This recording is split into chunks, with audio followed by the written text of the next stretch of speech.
Welcome to the CBS Radio Mystery Theater Archives, the only YouTube channel which has the original classic episodes of the CBS Radio Mystery Theater in order with no ads. Thank you for listening, and now, enjoy the show.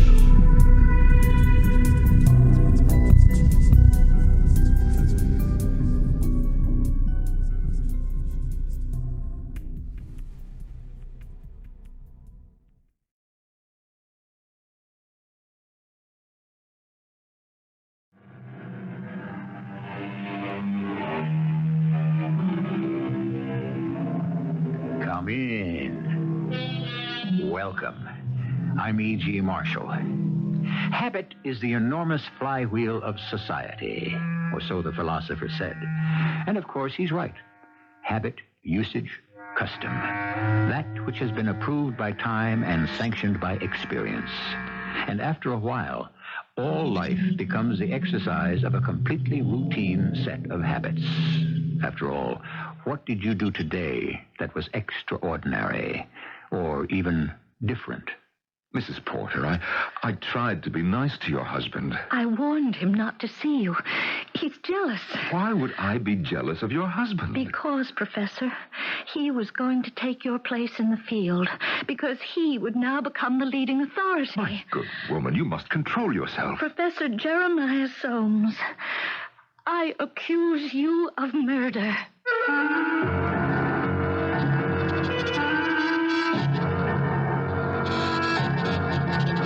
Our mystery drama, A Private Demon, was written especially for the Mystery Theater by Sam Dann and stars Norman Rose. I shall return shortly with Act One. Where there is charity and wisdom, there is neither fear nor ignorance. Where there is patience and humility, there is neither anger nor vexation. That's what Francis said about charity, wisdom, patience, and humility. But of course, he could practice them to the full. After all, he was a saint. We lesser mortals are not so happily situated. The things of this world, fame, success, the adulation of the crowd, too often, these are the guiding lights and the driving forces, even in the most remote and abstruse fields of endeavor. There's some of the roast left, Professor. That's good, Mrs. Lufkin. Although you really shouldn't have anything more this evening. That's true. Oh, and there's some beer in the refrigerator. Thank you. But you shouldn't drink it. I understand. Oh, and if you want to go out for a walk later tonight, your heavy sweater is in the hall closet. But I shouldn't go out because I can catch my death of cold in the night air. Yeah, that's absolutely true. Do you suppose you could end this seemingly limitless litany of illicit activities and tell me perhaps what I am permitted to do? Well, I would start working on my acceptance speech. Huh? Which acceptance speech is this? The one you're going to make in Stockholm next month, when you accept the Nobel Prize. Oh, I wasn't aware that I had received it. Oh, you will. You overestimate my importance. Well, I don't see how you can be overlooked. My field of activity is simply too, well, let's say, specialized, too restricted to a single, rather shadowy, almost prehistoric people. I hear all the gossip on the campus. I shouldn't be at all surprised. And I hear all those big-time professors say, Jeremiah Soames is the foremost pure historian in the world. The Nobel Prize. And why not? Because it is a highly complex situation, and there are all sorts of political implications. Write the speech. It could be your year. Mrs. Lufkin, now why aren't you on your way? I'm going. Oh, would you look at this floor? What's wrong with it? It needs a good scrubbing. Nonsense. It's absolutely spotless. I didn't get around to it Tuesday morning. Maybe I had just better take care of that before I go. You will miss the bus. That might be a good idea. You should stay another day or two with your sister-in-law. No, thank you. One night with my late brother's relic is more than sufficient. Good night, Mrs. Lufkin. Good night, Professor. Oh, and don't get into any mischief while I'm gone. Mischief? Me? I think I'll snack on some of that roast beef. Oh, Professor. Why, Mrs. Lufkin, back already? Oh, I almost forgot. Yes? A gentleman called you, a Mr. David Porter. He asked if you would be home tonight, and I said yes. He said he would stop by to see you sometime after 8, and I said it would be best for him to make an appointment. He said it was a most vital matter and that it couldn't wait, and then he hung up. A Mr. David Porter? Do you know the gentleman, sir? Oh, I never heard of him. I don't know how I came to forget that. I don't know either. Good night again, Mrs. Lufkin. Oh, would you look at you? What now? You wore that shirt again. I feel quite comfortable in it. But it has to be laundered. Now, please, don't wear it again tomorrow. They'll put it aside tonight, and I'll do it as soon as I return. Yes. You promise? You have my solemn oath. And now for the third time, good night, Mrs. Lufkin. Good night.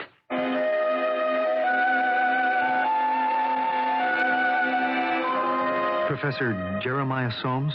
Yes. My name is David Porter. I must speak with you, sir. Well, please, come in. Oh, thank you. Have a chair. Well, Mr. Porter? I'm an instructor in ancient history at Southern State. I'm writing my doctoral thesis on the people of Chaitor. I was inspired to do research in the field because of you, Professor Soames. Oh, well, thank you. You were the one who discovered the people of Chaitor. Yes, the people of Chaitor. I read your work in college, your definitive work. It had more influence on me than anything I'd ever read before or since. It actually guided me toward my own field of endeavor. It has become my life, just the way it's become yours. Yes. The people of Chaitor, a little-known, dimly perceived tribe who appeared briefly at the very early, perhaps even the false dawn of history, and then disappeared, leaving behind a few artifacts from which you, sir, have so brilliantly constructed their daily lives. Well. And you have those artifacts here, in this room. The flint knives, the axes, the drills, the bowls. May I? Oh, yes, of course. They were meant to be touched. Oh, and the little serpent carvings. Yes. Chaitor. Meaning serpent. Yes. They were the serpent people. Yes, Professor. You are the discoverer of the people of Chaitor, and you were the leading authority. I was the leading authority, Mr. Porter? There's talk of a Nobel Prize, isn't there? Mr. Porter, exactly what have you come here for? You were my idol. You inspired me. Because of you, I found my life's work. I couldn't wait to do my thesis. And so I went there, into the incredible desert wilderness that lies between Iran and Afghanistan. I went to the place where you had discovered the people of Chaitor. How long ago? How young I was. And these were the people who formed the link between the late Cro-Magnon and the earliest modern man. Is this what you have come to tell me? I've come here, sir, to tell you, in sorrow, for you have been, and you always shall be, my idol, that you have been wrong about the people of Chaitor. I beg your pardon. The people of Chaitor are not the transition people. Mr. Porter, just what are you up to? Had you gone further into the country, had you dug deep... Now, see here. Yes, you found their early artifacts, but they went beyond those. They developed these. And what, may I ask, is that? A dagger. I see that it is a dagger, but what does it have to do with... This is a Chaitor dagger. Oh, that's impossible. Why? It's made of metal? Yes, a primitive bronze. Well, this discredits you immediately. The Chaitor were a late Stone Age people. You are convinced they emigrated south and west and were wiped out by the stronger tribes they encountered in Asia Minor. That isn't true. Sir, I see no need to prolong this pointless discussion. Read my notes. I have neither the time nor the inclination to humor every charlatan who barges in here. I challenge you. I say they went north and east. They never died out. Their descendants still live in the remote fastness beyond Karakum. That's nonsense. Why are you afraid? Read these. You'll see. They show, they prove, I have found the Chaitor. They speak the language, the very language you put together. You claim the language, and the people died and disappeared. But here, read this. Why are you afraid? Why should I be afraid? Then read.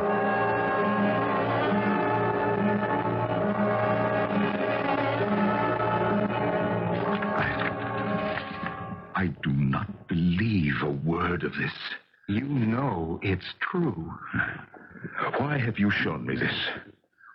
I want your blessing. My blessing? As of right now, you are the authority. I want you to sponsor me. Sponsor you? Why? I am carrying your work forward. You are denying everything I ever held to be true. But I'm building on your foundation. You discredit me. Your place is secure. But now you must yield to men who have gone beyond you. It happens to all great discoverers. Darwin, Freud, Einstein. But not yet. Not now. Not this year. Wait till I'm dead. Professor! This dagger destroys me. This bronze-bladed dagger destroys me. Why did you have to find it? Because it was there. Why did you have to bring it here and show it to me? Because I wanted you to be the first to know. The first to know that I'm disgraced? Professor, that isn't true. I could kill you. What are you saying? I could kill you with this dagger. I could kill you. The work of a lifetime. Professor, you've gone mad. You stabbed. I'm bleeding. Help me. Help. Help you? After what you tried to do to me, I'll help you. I'll help you.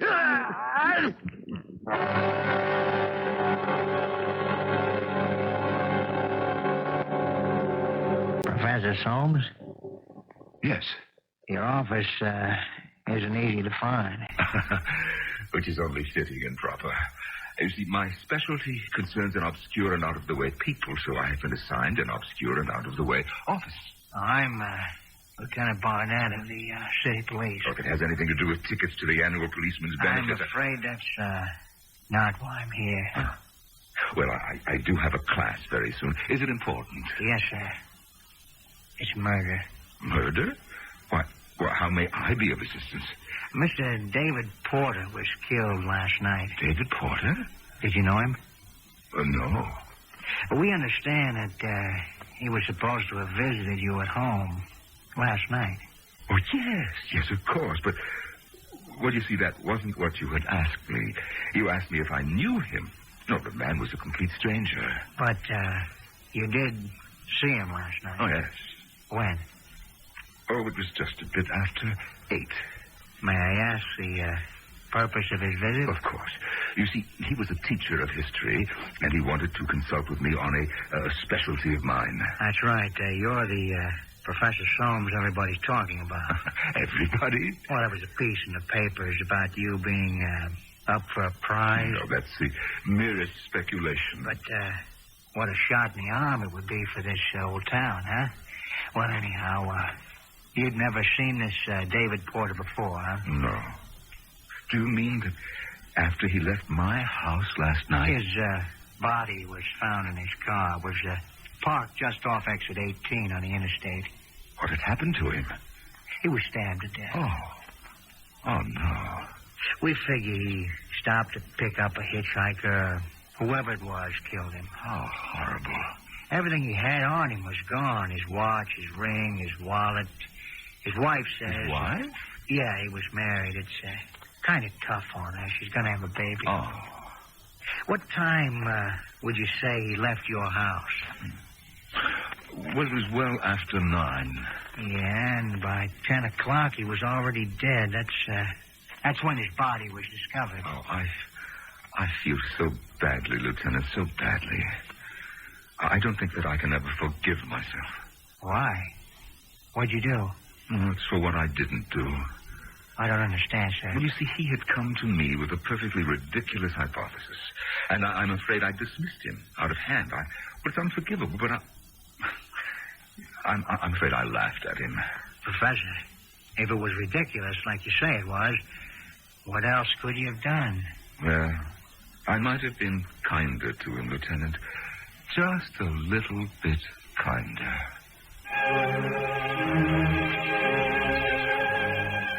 Oh, yes. Much kinder and certainly not nearly so sharp. Well, Professor Soames is one of the most intelligent criminals we've had around here in a long time. And considering that he had to play this one by ear, he's not doing it all badly so far. However, this is only the end of the first act. Got it.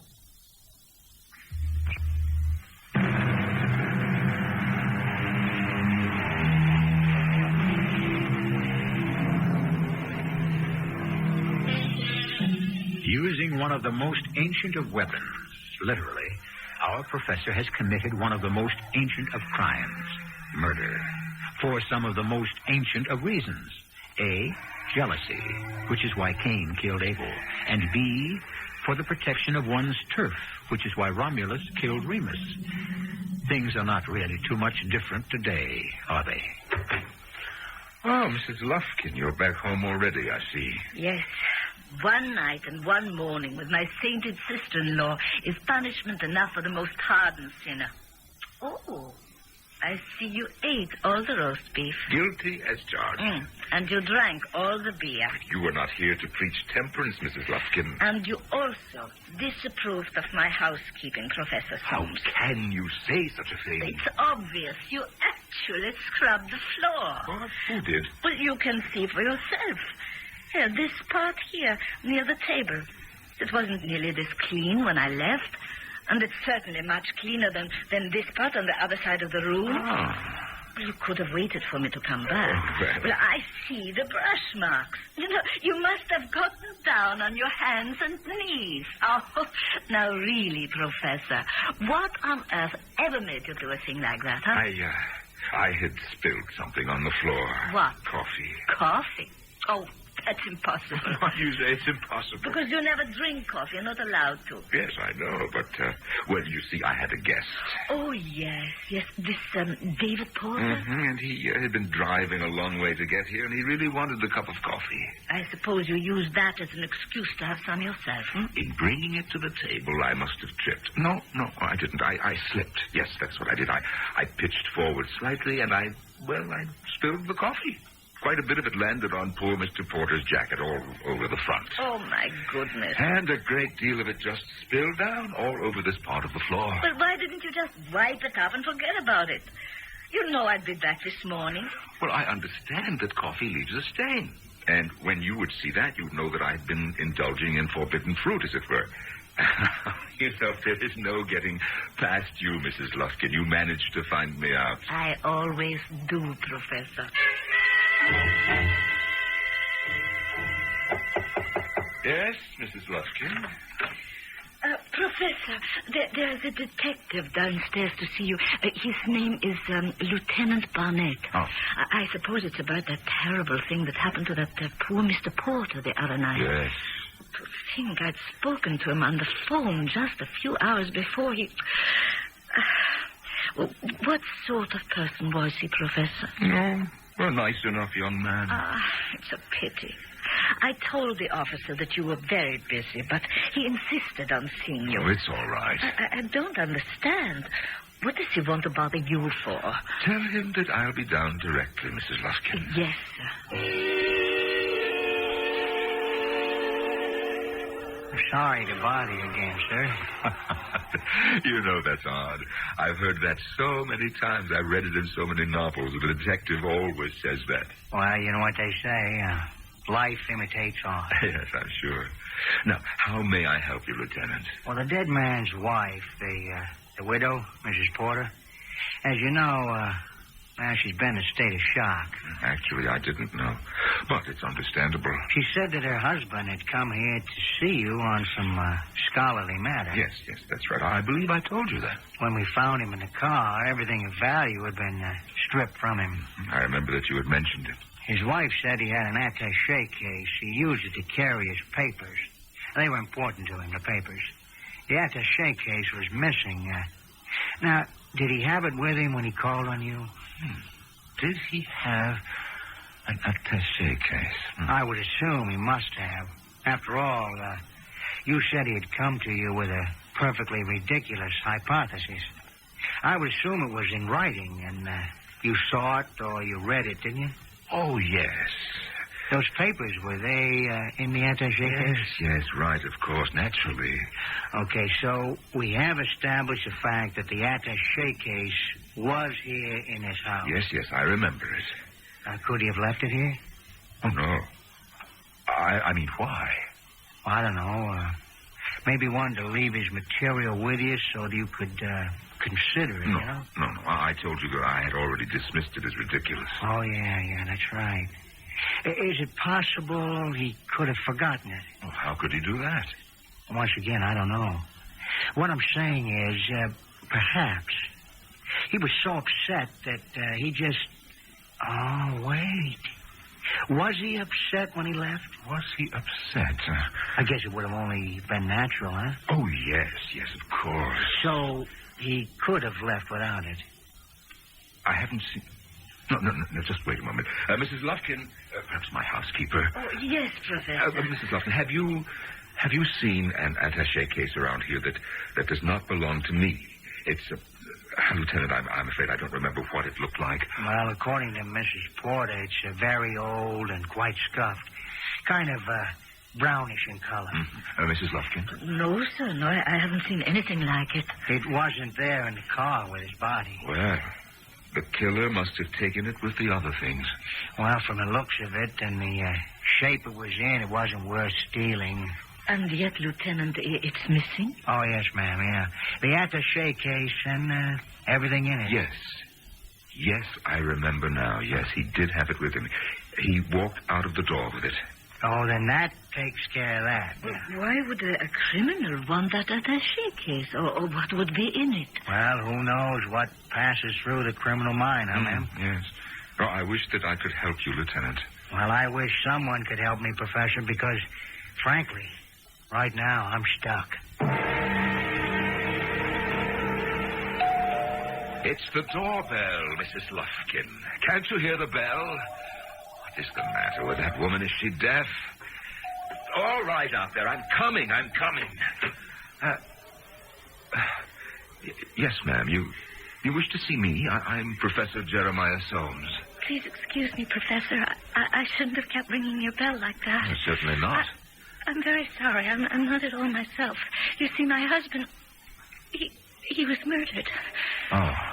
His name was David Porter. And I understand that you may have been the last person to have seen him alive. That is, of course, with the exception of the murderer. Mrs. Porter, won't you come in? I really don't know why I'm here. Now, won't you have a chair? Thank you. Mrs. Porter, what can I do for you? What can you do for me? Well, now that I think of it, nothing.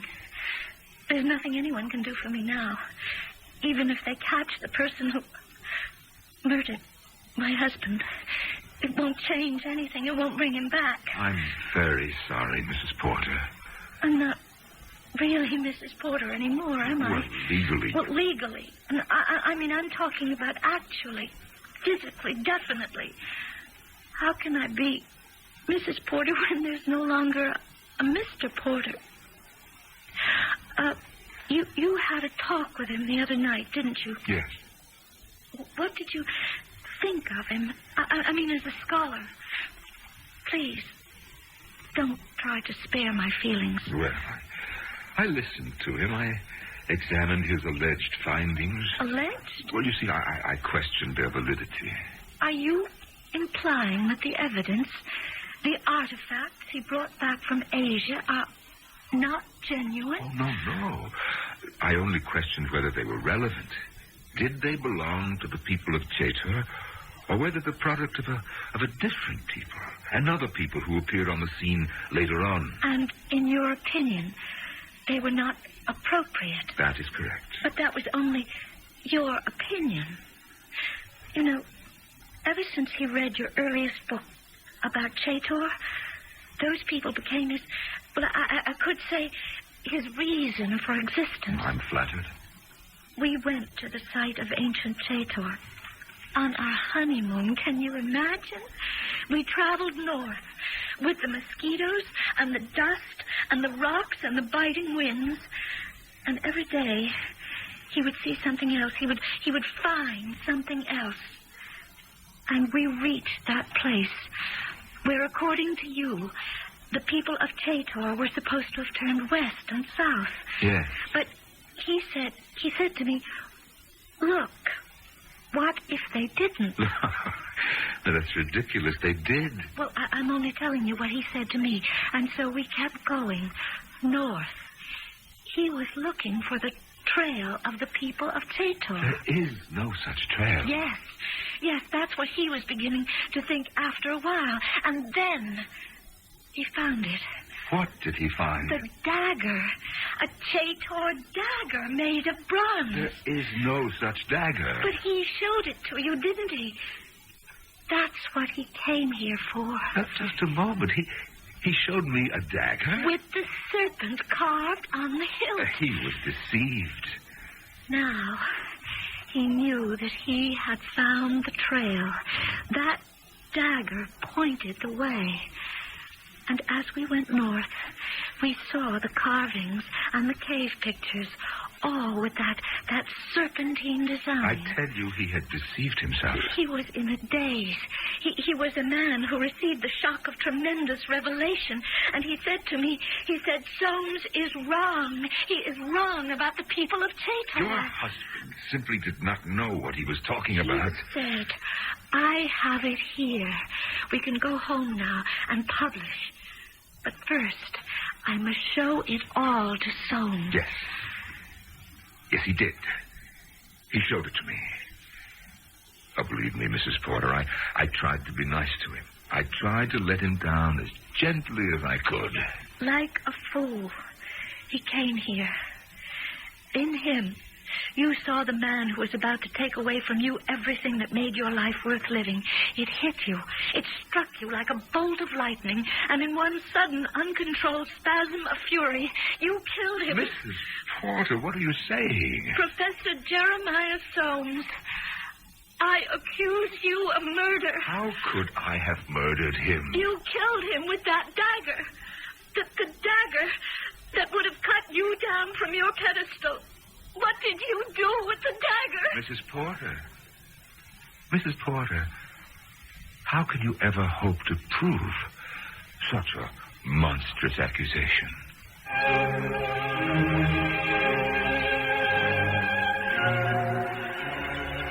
She doesn't have to prove it to our satisfaction. We know it already. But we don't count. First, she'll have to convince the police, and then a jury. But of course, she would have no problem at all if she could manage to convince a certain person, and you know who that person is. That will be the business of Act 3.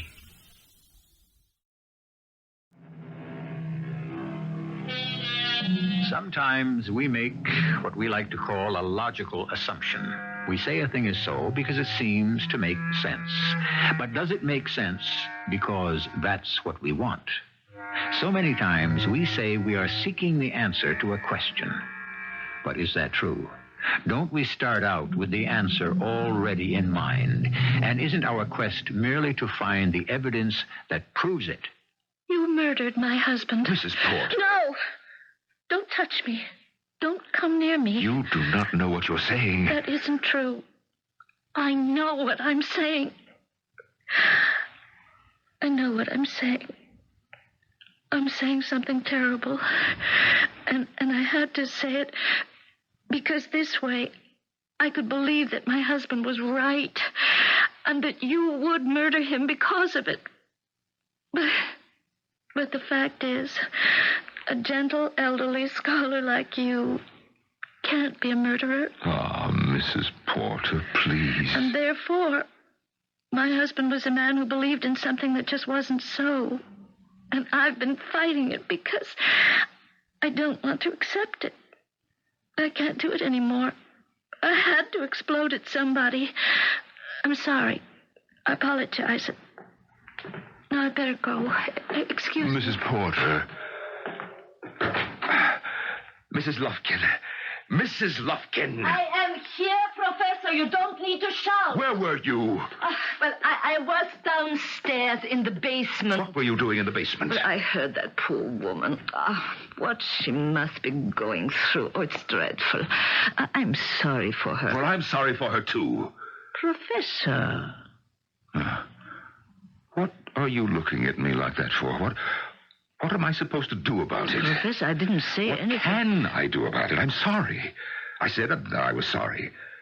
I'd give anything for a thing like that not to have happened. Why did I have to answer the doorbell? I told you, Professor, I was in the basement. You are supposed to shield me from people who intrude on my time. I was doing the laundry. You see, that woman has upset me. I cannot concentrate on my work now. I'm sorry. If you have to bury yourself in the basement where you don't hear the doorbell, I would rather you sent the laundry out.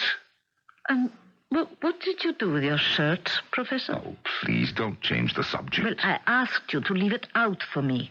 You couldn't possibly wear it another day. I have never been so embarrassed. Where is the shirt you were wearing the other night when I left for my sister-in-law's house? I can't find it anywhere. Where is it? Where is what?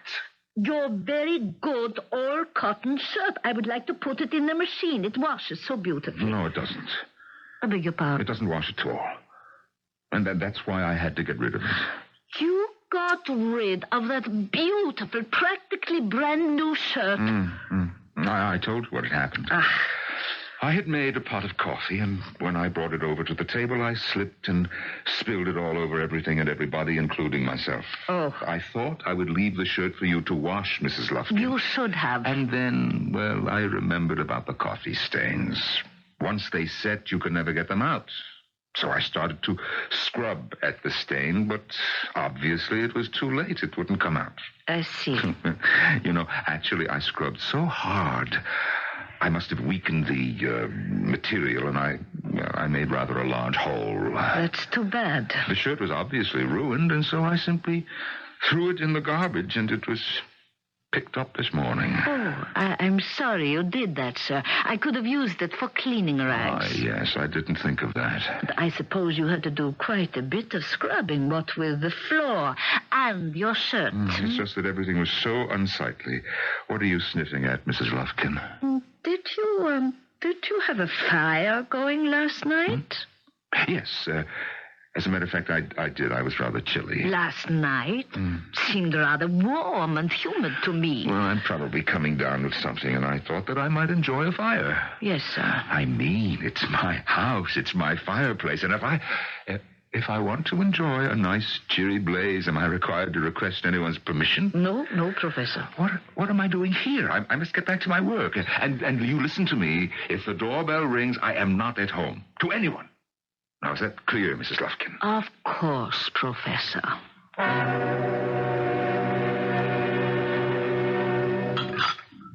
You haven't touched the veal, Professor.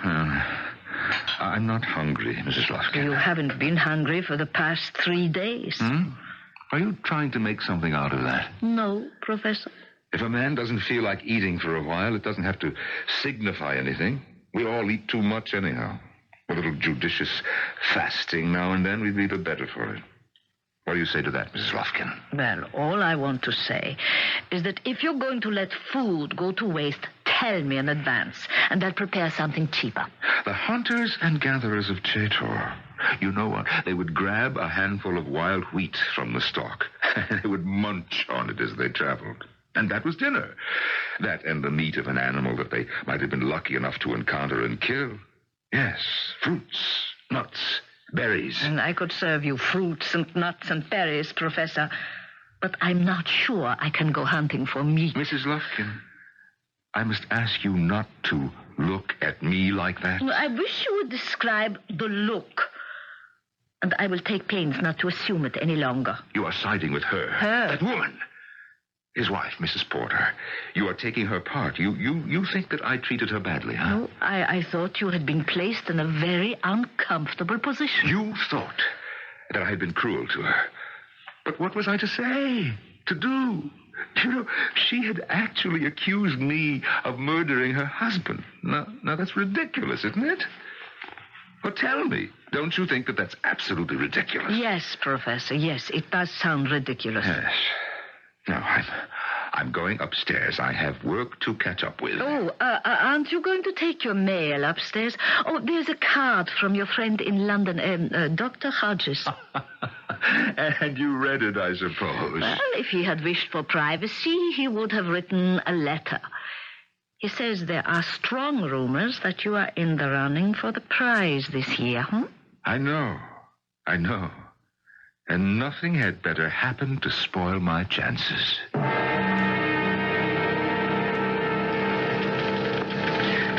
Lieutenant Barnett. Yes, ma'am. Come in. Sit down. You, look familiar. My name is Mrs. Muriel Lufkin. Oh, yes. Now I remember. You're, Professor Soames' housekeeper. What can I do for you? I'm afraid I don't know how to begin. Well, let's just start at the beginning and go on from there, huh? Well, that wouldn't help much, because even after I could get beyond the beginning, I wouldn't know where to go. Well, let me put it this way. What is there that you know that could be of interest to the police? Well, right now, I don't know anything. But you're here. Yes, I am here. I would like to solicit some information from the police. Such as, Well, there is something I must know for my own sake. Yes? Lieutenant, when the body of David Porter was brought to wherever they bring bodies, I would imagine that there were some blood stains on his shirt. Well, obviously he was stabbed. Were there any stains on his jacket? Blood stains? Coffee stains. Why do you ask? I must know. Mrs. Lufkin, it's hardly the business of the police department to satisfy your curiosity. But it isn't idle or morbid curiosity, Lieutenant. Or perhaps if you could tell me why. I can't. Well, if I could tell you, would it help my investigation? Perhaps. I read detective stories, Lieutenant. I know how you people operate. You collaborate with all sorts of questionable characters. Can't you trust a reputable citizen for a change? What can I expect in return? Perhaps nothing. And perhaps everything. Let me check with the lab.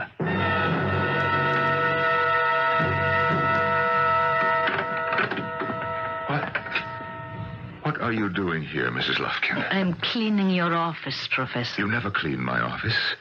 I told you when I hired you that the rest of the house could be spotless. But I don't want anyone misplacing my books and my papers. Yeah, well, nevertheless, I have been cleaning your office secretly. Once a week, I come in here and I remove the top dust. What were you looking for? Well, what would I be looking for? Did she ask you to find it? Did who ask me to find what? Mrs. Porter. The two of you, you stick together, huh? Now, don't lie to me. I know what you're looking for. It's in the closet, right in here, you see? The dagger. Yes. The bronze dagger. How did you find out? You said you had spilled coffee on his coat. There weren't any coffee stains. Did that mean you were lying about the coffee? Yes. Then why did you scrub the floor and dispose of your shirt? What other stains could there have been? Blood? Oh, why did you have to find out? You wanted me to, Professor. What? How can you say that? I am not a detective, but I am a housekeeper. You did everything to arouse my suspicions. Now listen to me, Mrs. Lufkin. You have been with me for 10 years. You're not going to tell the police. No, I won't. But you will. No, never. No, not this year. Not when I'm so close. You will have to. I don't have to do anything, Mrs. Lufkin. Now, don't force me to kill you. You wouldn't kill me. I can do it. I'm bigger than you. I'm stronger. I have the knife in my hand, and I am standing between you and the door. I know all that, and I still say you won't do it. poor David Porter. He caught you at a terrible moment, unaware, with your defenses down, when your demon was in command. Now, you listen to me, Mrs. And Lufkin. I know that demon inside you, too. I know how you would rage silently against the obscurity and the neglect. How it ravaged you to see lesser men than you receive the honors. And then, at the last moment, along comes this youngster and, well... Well, you see, I don't know what happened to me. I don't know. Yes, I do, yes. For the first time, I did not think of the work, only of the fame. Had you been in command, you would have welcomed that young man, proclaimed the value of his discovery, and you would have been hailed for it. Oh, what am I going to do now? Now? Well, you can either kill me or call the police. Yes. Well, I don't know the number. I'll get it for you. Dear Mrs. Lufkin, how am I going to get on without you? You might not go away for long, Professor. It was completely unpremeditated, and you weren't yourself. And now, you had better give me that dagger. Yes, the bronze dagger of the people of Teitel, with the serpentine insignia on the hilt. Only one time in over 19,000 years was it used to shed blood. And hopefully, the last.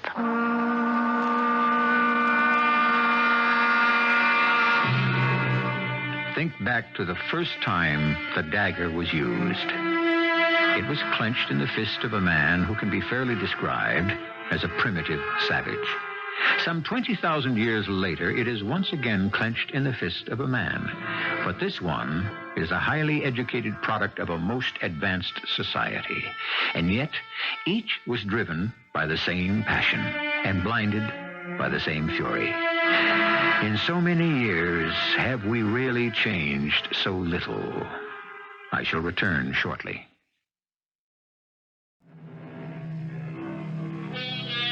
Mrs. Lufkin spoke of the demon inside Professor Soames. Yes, each of us has a demon that is like another self. Rudyard Kipling understood the situation very well.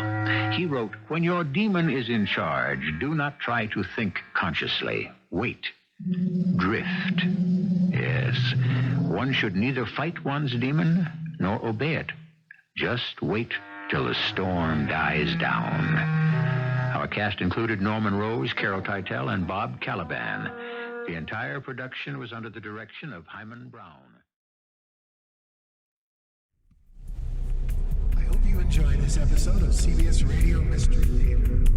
If you've enjoyed this and want to hear more, please subscribe